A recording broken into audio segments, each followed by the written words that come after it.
Hey everyone, welcome back to the channel. Thank you for being here. My name is Andrew, coming to you from the beautiful Carolinas. Today's topic is going to be finding your voice again post-relationship. Think about that for a minute. Everyone, if you like the content, please like, subscribe, and share. So the voice that you have or you are reclaiming, you didn't have that when you were in the narcissistic relationship. You were being inundated with abuse. You were being silenced. You were being given the silent treatment. You experienced gaslighting, stonewalling, rage fits, triangulation, all of the tools that the narcissist use and the weapons of destruction they implement on their targets. You experienced those. But now, post-narcissistic relationship, you're understanding that you do have a voice. And if you've gone no contact with these people and you block them, etc., you're understanding that your energy is returning, or it has returned, and you are getting stronger and stronger every day. Remember, when you go no contact with the narcissist, if you have the ability to do so, they become microscopic. They become really small and they slither away. They get away from you, and your energy does return, your health returns, your voice returns, your financial stability returns, and a lot more than that. But this could not return to you when you were in the narcissistic relationship, because the narcissist was continuing to pummel you. They were continuing to drive a wedge between you and anything that mattered to you. You didn't know it back then because you weren't taught narcissism 101 in school, but now you're getting the wisdom and you're applying the tools, and you understand that finding your voice again, this is an imperative part of the healing path. Now, each and every one of us post-narcissistic relationship, we now understand that we do have to heal, because this is the relationship you need to heal from. And it will take time, it will take a lot of time, but in your time you will heal if you utilize the tools that are provided for you on the channel and in the community. Where you once were is not where you are, and where you are is not where you will be in 3 months, in 6 months, in 9 months, in a year. If you look back at any of the videos I've created over 3+ years, you will understand that that is my life's journey, and it has been documented each and every day by me creating at least one video, and that is part of my healing path, and I'm paying it forward to you. So if you really understand that having a voice post-narcissistic relationship, it will return to you. I can't tell you when it will happen, but for me, my voice returned March 31st, 2021, when I picked up the first camera ever and created my instrumental and original video called Glad You Made It. You should check it out if you can, because that was a broken human being, a person that was really in a challenging position, but I still had the fortitude, the strength, the courage, the commitment to use my voice and to pay it forward. And I promised each and every one of you in the community that I would create my moonshot and I would live up to it each and every day. And that's exactly what I have done. And my hope is that you're getting a voice too. Now, I'm not suggesting that everybody go out and create a YouTube channel. However, you could. You could also take a class, teach a class, read a book, write a book. You could travel. You could educate people around you. You could do whatever you want to do in your time, because right now, as I mentioned, you are narcissistic relationship free. These people are now either out of your life or they're about to exit your life. And you will find out that you will have a voice, because your confidence will return. Your health will return. Your stability will return. The way you see the world will change forever, because post-narcissistic relationship, once you've healed and you've healed properly, you will see the world through a brand new set of eyes, a different set of eyes that you couldn't even imagine if you wanted to, because there are 3 versions of you. The first version of you is the version before you met the narcissist. That's when you were probably living life with rose-tinted glasses on, believing that everybody thought like you did and that most people had your best interest at heart. The version of you, which is number 2, is the person you were when you were in the narcissistic relationship, when you did not have a voice. You were not being heard. You were enduring so many toxic behaviors of the narcissist, and they did not want to do anything other than to eventually break that relationship and leave you as a shell of yourself. And the third version of you is the galvanized, most strongest version of you known to humankind. That's when you've healed and you've reached the pinnacle of indifference, the mountaintop of indifference, and you now see things totally different. You see people for who they are. You can identify if someone's an empath pretty quickly. You can identify narcissism from 10,000 kilometers away, and you want nothing to do with these people, the toxic narcissistic people. You've either blocked them, or you've gone no contact, or both, or you've utilized gray rock, become dull and boring and get off the radar. But you understand that when you were in the relationship with the narcissist, you didn't have a voice, you weren't heard. And what you were doing was you were giving to a fault. Maybe you were a people pleaser, maybe you were a yes person.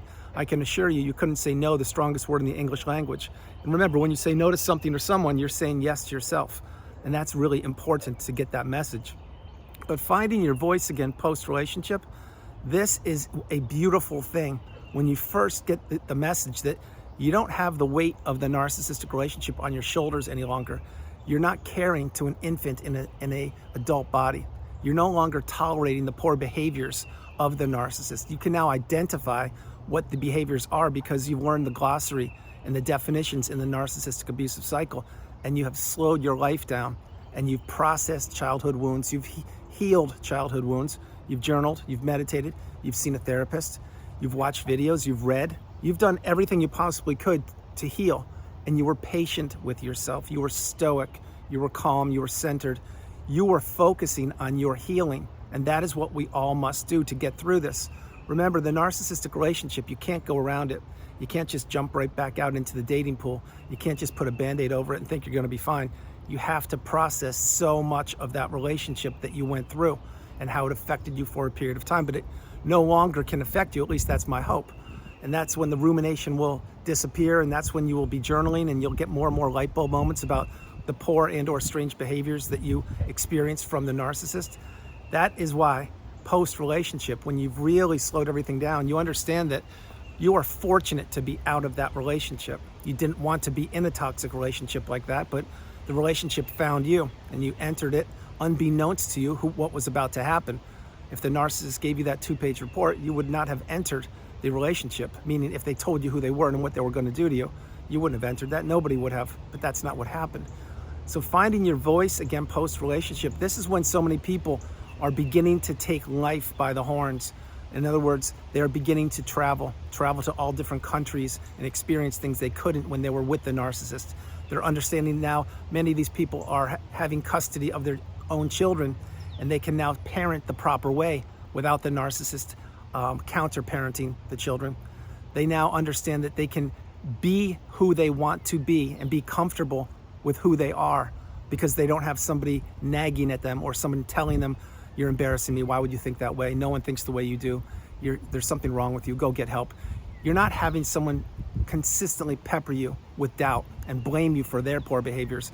Remember this also, post-relationship, you are no longer the walking apology, which means you're no longer apologizing for things that you never even did or things that the narcissist did, but they blamed you. You're not the unpaid helper, which means you're not the errand person or the person who's paying all the bills or the person who's doing all the cooking or the cleaning or doing all of the chores around the house. And you are not the sounding board, which is a person who is experiencing all the toxicity of the narcissist, and you're expected to sit there and listen to it and tolerate it and take it, whether it's texting or a phone call or being berated in a car or being berated in your house or having a dinner being blown up or having a glass thrown at your head. Who knows what would happen, but you don't have any of these things around you any longer. And many of us have also relocated. We've relocated to different cities, states, towns, or even countries to get as far away from the narcissistic relationship as possible. Because the narcissist, when we were in the proximity where they were living, it didn't serve us. We were still perhaps being triggered or having to watch over our backs. Is that the car of the narcissist? Is that the new supply, etc.? So many of us have relocated. And if you have the ability to do that, I suggest it. Others are just developing exit plans, but they do have a voice now, which means they're still in the relationship with the narcissist. Maybe they are looking forward to getting divorced, or they're beginning the divorce process, but they know who their spouse is, as an example, and they've identified that they're a narcissist, and they didn't call them out and call them a narcissist, but now they have the tools, and they now understand that they don't have to give the narcissist any supply. They don't have to react. They can respond if they want to. They can read a text with the narcissist trying to pull their chain and wind them up, and they can just say, "Nope, I'm not going to respond to that today. I don't need to respond to it." And the divorce proceedings are being they're going underway, and eventually I'll be free from the narcissist. You see, the voice that you have, it was meant to be utilized. It was meant to be heard. It was meant to be appreciated and respected.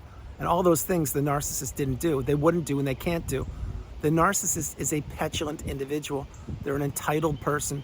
They're a person who believes they're better than everybody. They're a person who believes they're better looking. They're more intelligent, and they have so much more experience, and that everything that they think of matters. What really matters post-narcissistic relationship about the narcissist, I will tell you right now, nothing. Absolutely zero. Let these people go off and do whatever they're going to do, as long as they are nowhere near you or anybody that you know. That is why, again, I suggest frequently to block these people. But the key here is finding your voice post-relationship. You will find it. And I mean literally and figuratively, because no longer will you be tolerating poor behavior on an airplane. No longer will you be tolerating poor behavior, experiencing poor behavior in a restaurant. No longer will you be consuming content, example, certain content that you used to be consuming before about negative things. You find out that you slow your life down, you process things, and you allow what you want to into your life. And you begin to use positive words when you're speaking about yourself. You begin to use positive words when you're thinking about yourself. You practice gratitude, you practice stoicism, you have boundaries, you don't overshare. You understand that you are the priority, you come first, second, and third. You have done something that so many people haven't done, which is conquered, defeated the narcissistic abusive cycle. And you're rising through the ashes like a phoenix, and you are entering the third version of yourself, or you are already there. And this is a beautiful thing. Now, post-relationship, you will find out that your life is going to go through a huge transformation. I am only sharing with you as much as I can on this video about the transformation that will take place. But there are so many people that I've helped get across the bridge to the mountaintop, the pinnacle of indifference. And these people have healed, and they're healed in a proper way. Sometimes it took them longer than they expected. Sometimes they healed a little quicker. But most, if not all of these people, they know what it's like to have doors of abundance open up for them. They know what it's like to have a voice. They know what to do when they experience narcissism. Maybe it's in a movie theater, or maybe it's sitting in a restaurant. They know what to do. They know if they want to say something or not. They know if they can or will remove themselves from that environment or not. Because we've now learned so much about the topic, and we've coupled the education we've acquired with our experiences in the relationship. And again, that equals wisdom. When you get the wisdom and you apply the wisdom in your life in present day, and you focus on the present moment, living in the present moment, this is a beautiful place to be. And it's an abundant place to be. It's where the doors of possibilities open. It's where the doors of abundance open up for you. It's where you do have a voice, and you surround yourself with people who respect you and who care about you and who want to check in with you and who want to learn from you. This is a great place. It's called rarefied air. It's a place where so many of us are headed, so many of us have arrived, and so many more are on the way to getting there. Now, all these words I'm sharing with you, these are, I don't say these lightly. These are experiences, my experiences, and so many people's experiences in the community and people I've had one-on-one sessions with. This is the path. The path is to live drama-free, manipulation-free. The path is to have a voice, to be heard, and to be recognized for the beautiful, bright, shining light that you are. That's not what you were recognized for when you were in the narcissistic relationship. You were taken for granted. You were taken on a roller coaster ride of emotions. You were dropped super low, and sometimes you were taken high, of course you were, but you never knew what you were going to get from the narcissist. That's why you were always walking around on eggshells. That's why you could never have stability in the relationship. That's why the narcissist was always trying to break the relationship. That's why the narcissist was extracting all of your resources, your time, money, energy, effort, love, empathy. That's why wedges were being driven between you and people, you and hobbies, you and jobs, you and your finances, you and your health. That's why the narcissistic relationship, it's a tornado of destruction. It is a cyclone of manipulation, and it is not a good place to be existing. And you were not, according to the narcissists, you were not supposed to figure that out because they want to keep you tricked and trapped and manipulated. But you did figure it out, and here you are in the community, and now you're understanding that going no contact is the path, and that you do have a voice, and that we want to hear from you. We want to hear you. We recognize you. We love you. We want you to get to that pinnacle, and you will. If you haven't arrived there yet, stay focused, stay on track, continue to keep the narcissist blocked, live in the present moment, take the lifelong learning lessons from the past, do not predict the future, and be patient with yourself, and you will arrive. This is the path. You will get there, but be patient with yourself. So finding your voice post-relationship, you will find it. Believe me when I tell you, if you stay the course and you continue to move forward each and every day, and you see the light at the end of the tunnel, and you keep on going through the tunnel, on the other side of that tunnel is all the abundance, and that's where we are all waiting for you to arrive. So everyone, that's the video. I hope you liked it. I loved doing it from the beautiful Carolinas. This is Andrew. Namaste. Have a great afternoon, evening, or morning, no matter where you are on the planet. You are not alone. Remember that. You are not alone. God bless you all. I love you, and I will talk to you tomorrow. All right. Remember, everybody, finding your voice post-narcissistic relationship, it will happen. It will happen. Be patient with yourself, but you will get across. You will heal, and you will really understand that that relationship, although you did not want to go through it and it almost took you down for the count, but it didn't, it changed you forever. And now you are the galvanized, the strongest, most galvanized version of yourself known to humankind. That is where you will be. Continue on the path moving forward each and every day. I love you all, and I'll talk to you tomorrow. Bye.